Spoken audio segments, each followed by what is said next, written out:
Hello everyone, this is Tony. Welcome back to Trophy Food Experiences. And I'm going to start a series of videos in the next little while on luxury food items, and just to go through kind of what I did research on and just tell you a little bit about things. I think a lot of channels give you reviews of restaurants, and that's great, and there's great food critic can tell you how to eat food, but I am a person that's always interested in background. People that know me from my other channel, Trophy Wine Hunter, you'll know that I love the history of wine and what makes that winery great. And same thing with food. I'm always interested in the food itself and the history behind the food, and what we're looking for, different types of things, and and the like. And I hope you find these videos interesting and entertaining somewhat, and also educational. So I wanted to talk about Alaska king crab today, because it's a big thing in BC here, because we're close to the Pacific, we're close to Alaska, and over the last couple of years, Alaska king crab has been a much bigger luxury food item. I can remember in my childhood, I never really heard about Alaska king crab. I was always just crab was already a luxury item. But for some reason now, Alaska king crab is the big thing and the luxury thing. So I want to talk a little bit about the Alaska king crab. So what is Alaska king crab, and what differentiates it from regular crab? So generally speaking, I'm not sure if there's a legal definition of Alaska king crab, but generally speaking, you're looking at crabs that are at least 6 pounds and are kind of harvested in the frigid waters found in the Bering Sea between Alaska and Russia, and that's why they're called Alaska king crab. A lot of them also come technically from Russia. The other thing is, with the king crab season, it's quite short. It's compared to the normal crab season. It usually starts in late October and then ends in early January. And that's why I thought I'd do this video, because lately I've been going to a lot of dinners where Alaska king crab is served, and I thought it's a very opportune time to do this video. There are king crabs other places in the world. They're found in the waters in BC and Japan, north of the Bering Sea, and that's probably why it seems like BC is a very hotbed for king crab. So why is there such a big thing about Alaska king crab? Well, it's really only grown in the wild, and so what you'll see is actually a lot of times when you are eating Alaska king crab, you're actually just eating king crab. I don't think there's a huge amount of difference about where it comes from. And one thing is that I didn't realize is that you can tell a king crab by the number of legs, pairs of legs. So generally speaking, king crab, other types of crabs have 4 pairs of legs, so 8 legs in total, whereas king crabs have only 3 pairs of legs, or 6 legs in total. So what is so special about king crab? I'm not going to talk about Alaska crab per se, but king crab in general. Why is it so sought after? So I think there's a couple of reasons. One, it's sweet and mild, and often compared to lobster. 2, it's got a firm and flaky texture, and whereas most other crab is fibrous. So if you look at regular crab that you have, usually it's smaller, and then you have to kind of get out, use a little mini fork to get out the little things, and you get a little pile of crab meat. With Alaska king crab, because it's bigger, you get a lot more like pieces of crab meat, and so I think it's nicer in terms of aesthetically. It's nicer to see this big chunk of crab meat as compared to little flaky pieces in a pile. And secondly, the texture is going to be a little bit more solid or fibrous compared to a pile of little meat.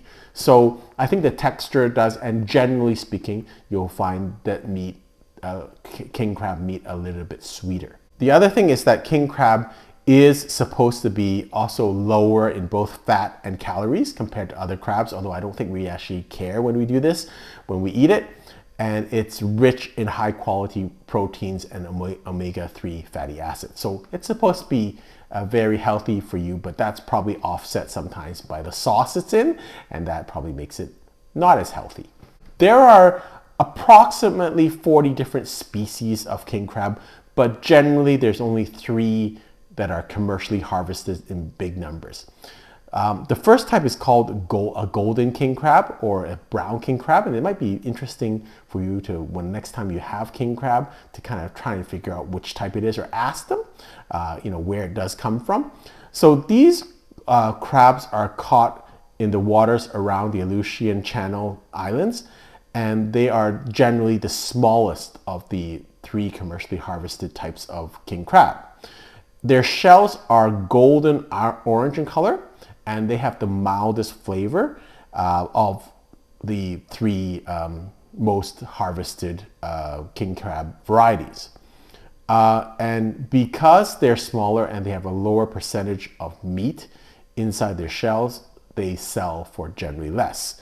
But they are also the most abundant type of crabs. So maybe most of the times when you see king crab, you're getting golden king crab. The next type is called blue king crabs, which are also sold as red king crabs. So these crabs are caught in Alaska near the St. Matthew Island and the Pribilof Islands. These crabs have sweet meat, and they have proportionately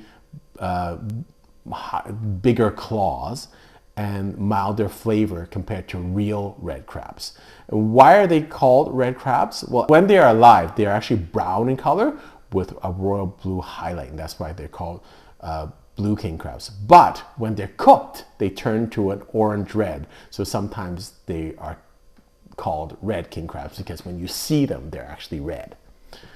And then the last type are actually red king crabs. And these crabs are caught off the waters of Bristol Bay and Norton Sound, and are the most prized and probably the most expensive of the king crab species.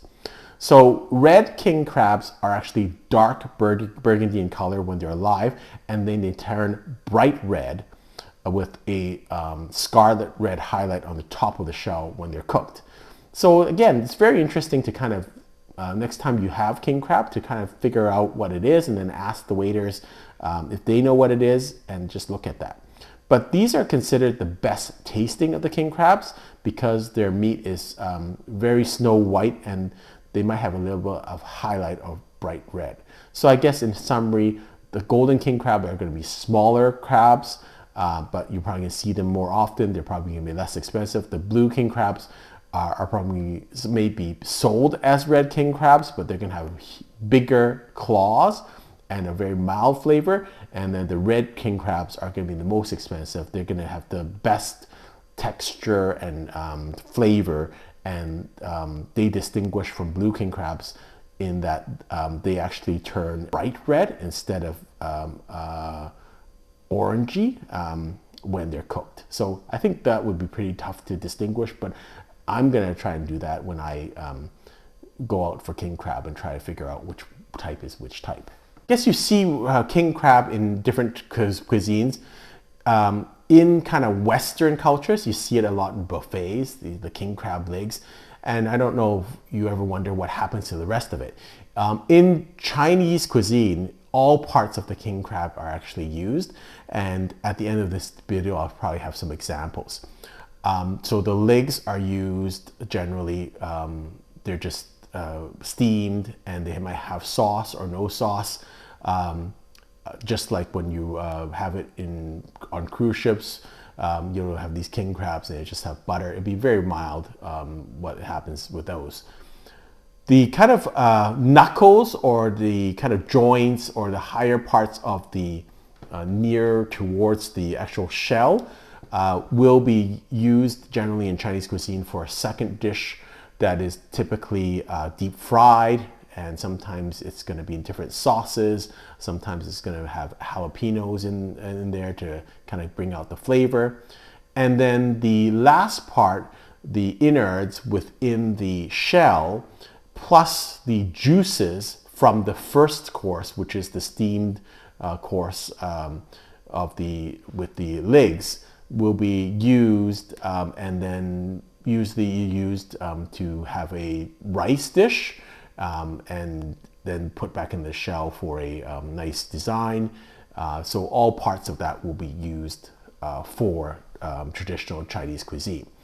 And the new thing in Chinese cuisine that I'm seeing is now, people are actually, because the Alaska king crab is so large, typically you have maybe 2 or 4 big platters of legs that are chopped up. It's interesting because in North American cuisine, you have the leg by itself, not chopped up. In Chinese cuisine, you usually have it chopped up and actually kind of butterflied, so it's very easy to get to. And I'll try to show you some examples at the end of this video.